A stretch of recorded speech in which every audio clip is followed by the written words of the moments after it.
Voilà, donc écoutez, on est très, très heureux d'être avec vous ce matin, cet après-midi. Ici, nous parlons de Lyon pour ma part et de Bordeaux pour la part de Stéphanie. Donc, on a été très heureux de participer à cette recherche qui était extrêmement riche, qui donnait un nouveau terrain et surtout qui nous éloignait un petit peu des problèmes qu'on peut rencontrer en France. Ont été, beaucoup de discussions ont été sur les problèmes matériels, sur les questions d'inégalité numérique. Et là, on a eu la chance, en travaillant avec le lycée français de Chicago, finalement d'évacuer ces questions d'inégalité numérique, de manque d'équipement, assez patentes en France, pour pouvoir nous concentrer sur des aspects plus pédagogiques. Donc, c'était assez chouette de pouvoir faire ce genre de choses-là. Puis on a eu la chance aussi de travailler avec une collègue qui s'appelle Marion Mandrou, que je tiens vraiment à remercier publiquement parce qu'elle a joué le jeu d'une recherche collaborative. Elle est extrêmement généreuse dans le temps qu'elle nous a accordé pour faire ce travail. Donc Stéphanie Roussel et moi-même allons vous présenter quelque chose. Normalement, on devrait prendre 12-15 minutes, pas plus. On l'a intitulé en reprenant justement verbatim les mots mêmes de Marion quand elle s'adressait à ses élèves. Vous tout seul, nous en classe, dit-elle à un moment où elle organise le travail. Et donc, on va regarder un petit peu comment s'est construit cette question de l'enseignement comodal. Donc le contexte, comme je l'ai dit, c'était le lycée français de Chicago. On a mené un grand nombre d'enregistrements de séances de français, mais également de mathématiques. Il y en a eu 13 fois 30 minutes. Vous voyez ici donc à l'écran Marion dans sa classe de CM1. Marion avec bien sûr son masque à cause de la pandémie, et Marion qui va ça avait été décidé assez rapidement, je crois, au lycée français de Chicago. Ils ont décidé donc pour les enfants qui étaient à distance, malgré tout, de ménager dans l'emploi du temps 4 moments en synchrone. Et donc, 4 fois 30 minutes par jour, les 2 ou 3 enfants à distance dans la classe de Marion retrouvaient leurs camarades, et donc ça se faisait par le biais de Zoom. Donc, il y avait pour ces 2 élèves qu'on appellera Kevin et Louis, selon des pseudonymes, des moments synchrones, comme ceux qu'on va regarder ensemble aujourd'hui, et des moments de travail plutôt en autonomie, avec bien sûr l'aide de Marion à distance, des parents et des proches. C'est une situation pédagogique qui est complexe et nous, qui nous a vraiment intéressé, parce que Stéphanie Roussel et moi-même nous intéressons en particulier à la question des TIS, des technologies dans l'enseignement du français et des langues étrangères. Et donc, voilà, là, on a ce Zoom. On a effectivement, on voit ici cette caméra document qui a été beaucoup utilisée, j'ai l'impression, dans pas mal de situations. Et je serais intéressé de savoir d'ailleurs si dans les autres contextes qui ont été présentés tout à l'heure par Sophie et Véronique, cette caméra document ou visionneuse a été également aussi proéminente et aussi emblématique de cette période comme artefact technologique beaucoup utilisé. Et on voit ici le bureau de Marion avec 2 écrans, 2 moniteurs, son ardoise effaçable, et donc cette caméra document qui permet de plonger, de faire des zooms sur des contenus. Et ça nous a vraiment passionné, Stéphanie et moi-même. Alors, on va avancer donc pour ceci. Donc, voici la situation complexe dont je voulais parler. On va, dans cette recherche qu'on est en train de terminer, on était assez chanceux avec Stéphanie, on a travaillé assez rapidement, peut-être parce qu'on avait de belles données. On a essayé de mêler un petit peu nos 2 intérêts de recherche. Donc, on destine cet article-là à la revue Distance et médiation des savoirs, et a priori, on devrait pouvoir la soumettre d'ici une quinzaine de jours. Donc, en gros, l'idée, c'était d'examiner l'enseignement commodal par 2 biais. D'une part, les dimensions socio-affectives, donc l'attention aux élèves. Vous savez qu'il a été beaucoup question de care pendant cette période-là. On a redécouvert peut-être ce qu'on appelle la pédagogie relationnelle. Et puis, une autre dimension tout aussi importante, une dimension cognitive, c'est-à-dire l'attention au savoir. Et l'approche que nous avons utilisée pour cette recherche, c'est une approche multimodale. Elle est extrêmement intéressante, cette approche multimodale, parce qu'elle permet de regarder tout le répertoire des enseignants, à savoir non seulement, c'est ce qui est beaucoup fait la plupart du temps, le verbe de l'enseignant, pardon, c'est-à-dire le discours verbal, mais également ses gestes, mais également ses silences, mais également ses sourires, donc toutes les ressources sémiotiques dont dispose un enseignant, une enseignante pour conduire une interaction pédagogique. On a donc, dans cette approche multimodale, la plupart du temps, on travaille sur des petits extraits qu'on dépiote, qu'on travaille très finement. C'est comme un travail sur un texte, sauf que là, c'est un texte pédagogique et on fait vraiment ce travail d'analyse. Alors, on peut le faire en regardant encore et encore un même extrait pour comprendre comment il fonctionne. Donc ici, cet après-midi, on va juste présenter, on va faire deux coups de projecteur sur des situations où on voit ici donc Marion en train de faire cours dans sa classe. Et l'idée, c'était de savoir comment se manifestait l'agenda relationnel de cette enseignante dans cette situation de comodalité. Et on va parler en particulier du rythme partagé. Hein, c'est une des vraies questions. À partir du moment où, en situation de comodalité, il y a des élèves à distance et des élèves en coprésence. Ces élèves, donc, pendant les 30 minutes de Zoom, sont normalement en synchrone, mais partagent-ils tous le même rythme? Voilà, ça, c'est une des premières questions. Et puis, la question de la visibilité, c'est-à-dire que c'est une question qui nous a beaucoup obsédé, Stéphanie et moi-même, c'est qui voit quoi, que voit-on, comment les autres, est-ce que voit-on tous la même chose? Voilà, donc c'est un petit peu les deux questions sur lesquelles on va se pencher dans un premier temps. Alors, on va regarder ici, je vous montre comment fonctionne cette approche multimodale avec ici un exemple de transcription organisé avec en haut donc trois vignettes qui sont prises depuis le texte avec des effets de zoom. Je vous lis très rapidement, on va le lire ensemble. Donc, l'enseignante, on est en train de travailler sur la formation des pluriels, hein, donc la différence entre travail, travaux et éventail, éventail. Et donc, elle va dire, eh oui, ces éléments en I, normalement, ils prennent un S, elle va lever les yeux et parcourt l'assistance du regard, puis regarde de nouveau l'ardoise pour pointer le S. Mais on a l'exception ici, pointe l'exception, travaux, donc on va mettre des travaux ici. Alors peut-être qu'a priori comme ça, vous dites, mais qu'est-ce que ces chercheurs font à travailler sur des choses aussi minuscules? Et bien, ce dont on s'aperçoit ici, on voit ici déjà toutes les ressources sémiotiques qu'elle va utiliser. Elle va faire varier la prosodie, elle va faire varier donc un certain nombre d'éléments qui sont à sa disposition en termes, par rapport à la voix. Elle va utiliser des pointeurs, c'est-à-dire qu'elle va montrer des choses aussi sur sa tablette, hein, sur l'ardoise. Et en fait, quelque chose qui nous a intrigués, c'est justement ces 2 secondes où l'enseignante lève les yeux et parcourt l'assistance du regard. Et finalement, je disais que quelque chose qui nous avait intrigué, c'est la question du regard, de qui voit quoi. Et ce moment qui est tout à fait banal, hein, d'une enseignante qui va balayer de son regard l'assistance des élèves, c'est quelque chose qui permet, encore une fois, d'avoir une procédure où on est ensemble en train de chercher une solution à un problème orthographique ensemble. Et en fait, ce moment n'est pas visible, ce regard qui balaye l'assistance des élèves n'est pas visible par les 2 élèves qui sont à distance. Est-ce un drame? Pas du tout, mais en tout cas, on peut penser qu'il y a parfois de petites désynchronisations, de minuscules désynchronisations qui s'installent par le biais justement de ces regards qui ne sont pas partagés parce qu'ils sont invisibles et du coup qui peuvent faire qu'il peut y avoir du désengagement de la part des élèves qui sont à distance. Donc ça, c'est une des premières questions. Et là, je pense qu'il y aurait des belles recherches à faire, non seulement sur l'engagement, mais sur le désengagement et sur l'ennui, hein, qui était assez patent parfois quand on suivait des cours à distance.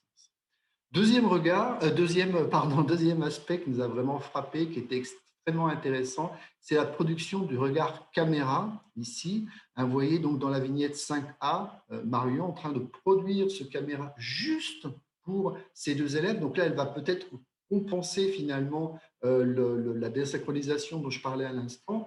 Et pour ce faire, là, elle est vraiment obligée de faire quelque chose de pas du tout naturel. On a appelé ça un tour de force sémiopédagogique, c'est-à-dire que on est obligé, si on veut regarder, si on veut produire ce regard caméra, je suis sûr que vous l'avez tous fait à des moments ou d'autres de réunion ou d'interaction, quelle qu'elle soit, avec vos proches ou avec des élèves.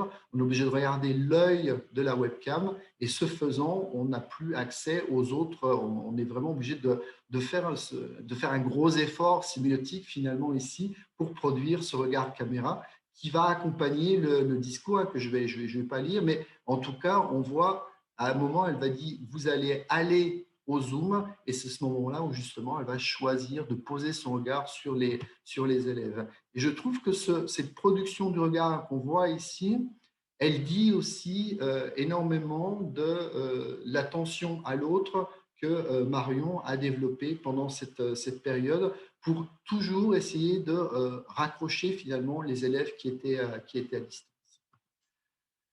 Alors, Stéphanie va continuer maintenant sur la caméra document.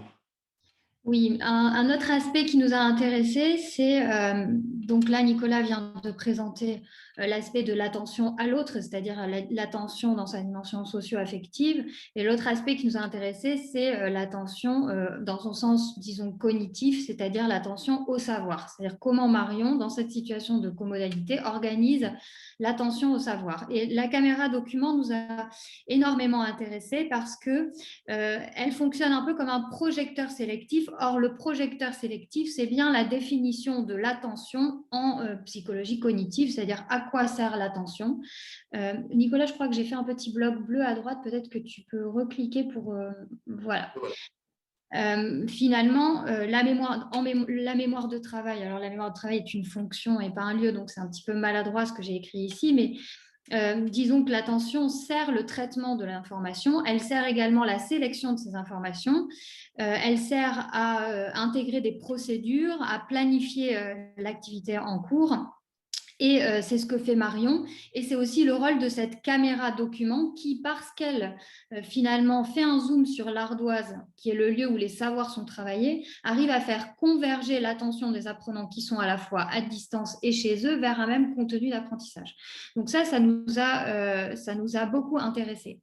Et ce qui nous a aussi intéressé, c'est que cette situation de comodalité, en fait, elle engendre de la part de Marion des consignes spécifiques, forcément, pour ces deux publics qui sont à la fois les élèves qui sont à distance et les élèves qui sont en présentiel. Donc ici, dans ce petit extrait, vous voyez, on l'a surligné en gras. Ceux qui sont en classe, j'aimerais que vous recopiez la phrase en entier pour me souligner le verbe. Amel, s'il te plaît, écris-moi everyone.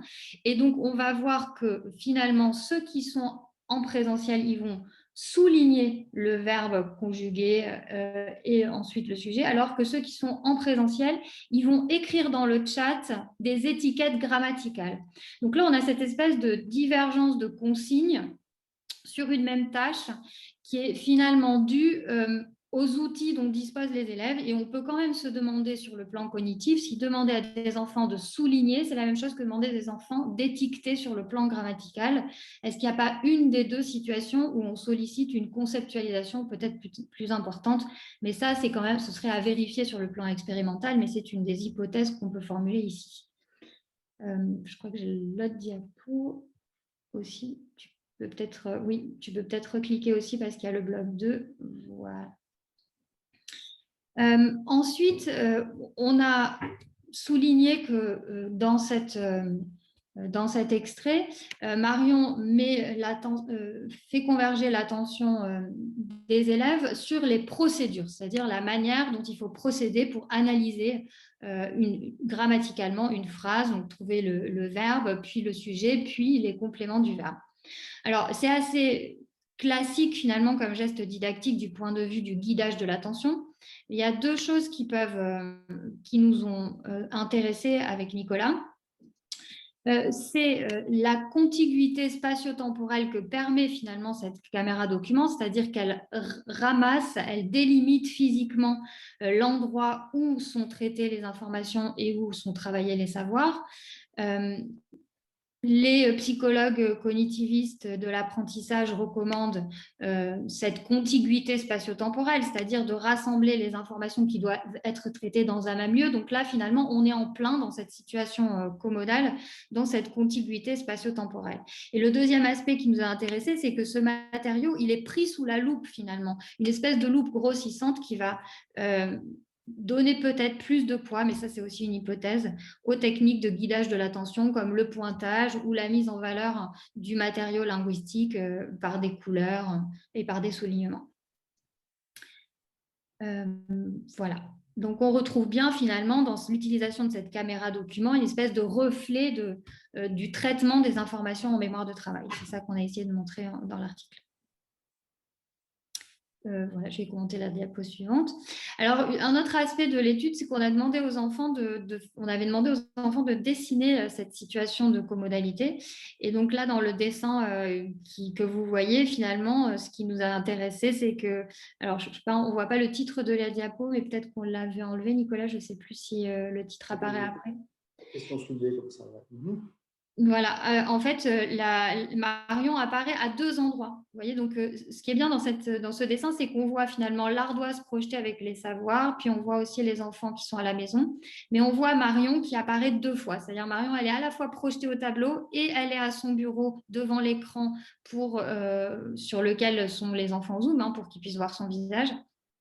Et donc, on a une vraie présence distribuée de cette enseignante qui se distribue entre ces deux publics d'élèves. Donc ça nous a aussi vraiment intéressés. On a une division de l'attention pour les enseignantes et une division finalement de l'attention des élèves selon les supports pour la gestion de la comodalité. Et puis, on a cette caméra document qui essaie justement dans le rôle et de recentrer l'attention des deux publics d'apprenants vers un même contenu d'apprentissage. Voilà, donc on a cette espèce de tension entre une division de l'attention et un tour de force pour justement essayer de canaliser l'attention des apprenants des élèves vers un même support. Alors, pour conclure, je pense qu'il y a une toute petite diapo de conclusion. Tu veux que je te laisse conclure, Nicolas ? Donc, qu'est-ce qu'on voit finalement du point de vue de la gestion sémiotique de l'attention ? Comme a présenté Nicolas, on voit la présence distribuée de l'enseignante, donc qui se traduit, comme il l'a montré, par des petites désynchronisations, certains gestes ou certains regards de l'enseignante, comme il l'a bien expliqué, qui sont visibles d'un certain public, peut-être des élèves en présence, mais pas forcément des élèves à distance. Donc, on a une espèce de rythme, on a appelé ça dans l'article une écologie fracturée entre les deux publics. Et puis, du point de vue de la gestion cognitive de l'attention, on a cet artefact de la caméra document pour recentrer le traitement des informations et essayer de contourner la séparation physique. Donc, c'est vrai qu'on a un retour du tableau sur modèle réduit et donc on essaie de chercher un peu cet impact que ça peut avoir sur l'apprentissage. Alors, avec les données qu'on a, c'est un peu difficile de le savoir, mais c'est des premières pistes qu'on a réussi à dégager par les analyses qualitatives. Et comme l'a fait Nicolas, on renouvelle tous nos remerciements à Marion Mandreau et à sa classe, à tous les élèves qui nous ont même accordé une petite interview à la fin de nous avoir fait partager comme ça leur quotidien de classe et permis de l'observer et de l'étudier avec nos concepts. Voilà. Merci pour votre attention. Un grand merci Stéphanie, Nicolas, bravo. C'est vraiment très intéressant. Est-ce qu'on a un petit temps, on va prendre un petit temps pour pouvoir réagir tout de suite à cette première présentation. N'hésitez pas à prendre la parole. Je vois qu'il y a Pascal. Alors Marion devait être avec nous, elle m'avait dit qu'elle serait là, mais je ne suis pas sûre de la voir. Pascal ? Non, elle ne peut pas. Juste pour votre information, Marion ne sera plus dans notre établissement l'année prochaine. Elle part au lycée français de Lisbonne. Donc ça peut être une autre, c'est plus les langues anglophones, ça sera le portugais, mais ça peut être aussi intéressant par rapport au multilinguisme. Elle ne pouvait pas être là aujourd'hui, elle s'en excuse. Mais en tout cas, merci pour ce rendu qui résume bien le problème des enseignants sur cette dichotomie entre la présence vis-à-vis des élèves en présentiel et ceux qui sont à distance et la désynchronisation nécessaire qui dans d'autres classes s'est manifesté d'une autre manière. C'est-à-dire que je sais que pour les profs d'anglais, par exemple, c'était compliqué d'être présent en même temps. Donc, ils ont demandé à avoir quelqu'un de supplémentaire, ce qu'on a accordé dans la classe pour les élèves en présentiel pendant qu'ils s'occupaient du Zoom, même s'ils étaient dans le même lieu. Ce que Marion a préféré ne pas faire, c'est-à-dire qu'elle voulait vraiment avoir la sensation d'avoir une seule classe, même si à certains moments, elle n'était pas présente pour l'ensemble des élèves. Mais voilà, donc on a essayé de faire fonctionner les deux de la même manière. Mais un grand coup de chapeau parce qu'elle prenait tous les élèves, même ceux qui étaient d'autres du CM2, qui se trouvaient en remote, étaient intégrés dans son groupe pour les moments en distance. Donc, elle s'est retrouvée avec un certain nombre d'élèves en plus que ceux de sa classe habituelle. Quelque chose qui nous a frappé beaucoup, hein. Donc effectivement, une enseignante extrêmement engagée qui a essayé d'assurer la continuité finalement et de trouver des astuces très rapidement de Certeau par le bricolage. Et elle, on voit bien comment elle a bricolé quelque chose de manière extrêmement professionnelle en assurant une continuité pédagogique tout de suite sans heurts, en tout cas visible, hein. C'est vraiment tout à fait remarquable. Et dans l'entretien qu'on a conduit ensuite avec elle, elle nous disait que c'était quelque chose, cette période-là, allait changer sa pédagogie, justement, parce que si elle peut, hein, dans le nouvel établissement dans lequel elle sera donc l'an prochain, la caméra document, qui était quelque chose qu'elle n'utilisait pas, est devenue tout à fait centrale dans sa pédagogie. Donc là, c'est quelque chose, c'est peut-être une des pistes, hein, pour la suite au niveau des recherches, c'est de voir comment il y aura eu des changements plus ou moins profonds justement dans la façon de conduire les interactions pédagogiques. Voilà, je pense que cette période-là aura marqué un tournant dans l'adoption des technologies et en tout cas des nombreux questionnements des enseignants qui souvent, en tout cas en France, sont très très peu ou très très mal formés justement à l'utilisation des technologies dans leur parcours de futurs enseignants. Juste par rapport à la caméra document, c'était quelque chose qu'on avait de manière expérimentale pendant les 3 derniers mois de l'année dernière, où on est tous allés à distance parce qu'on était obligés. Et ça avait été mis à disposition à titre de pilote dans 2 classes de l'école. Et quand on a vu comment ça fonctionnait pendant les journées pédagogiques du mois de juin, on a décidé de le mettre pour tout le monde, y compris en maternelle. Parce qu'on sait que c'est en maternelle où c'est le plus compliqué de faire de l'enseignement à distance. Et c'est quelque chose que vraiment tous les enseignants, même en présentiel, après, puisqu'on a beaucoup de classes qui ont repris sans élèves à distance, mais ils ont continué d'utiliser la caméra document dans leur pédagogie quotidienne, même en présentiel. Parce que ce que Stéphanie disait, ça permettait de pointer directement à l'essence même de ce que l'enseignant voulait faire passer, plutôt que, surtout pour les enfants qui pourraient se perdre s'il y a trop d'informations. Là, ça permet vraiment de pointer là où on veut qu'ils aillent. Oui, et ce que vous dites, c'est tout à fait concordant finalement avec toutes les études qu'on a sur les outils numériques, c'est-à-dire de favoriser, comme je disais, la contiguïté spatio-temporelle, c'est-à-dire de ne pas présenter des informations séparément au niveau spatial, ni lointaines au niveau temporel. Donc ça fait partie des recommandations dans les modèles d'utilisation du multimédia dans l'enseignement qui sont connus. Et c'est vrai que cette caméra document, nous, ça nous a tout de suite frappé. C'est une espèce d'interface d'artefacts qui matérialisent des fonctions qu'on retrouve, des fonctions attentionnelles, des fonctions de… Voilà, donc en fait, ça nous a paru… Enfin, voilà, quand on en a parlé avec Nicolas, effectivement, ça nous a semblé évident finalement ce rôle de la caméra document qu'on arrive à étayer d'un point de vue scientifique, à justifier en tout cas d'un point de vue scientifique très facilement.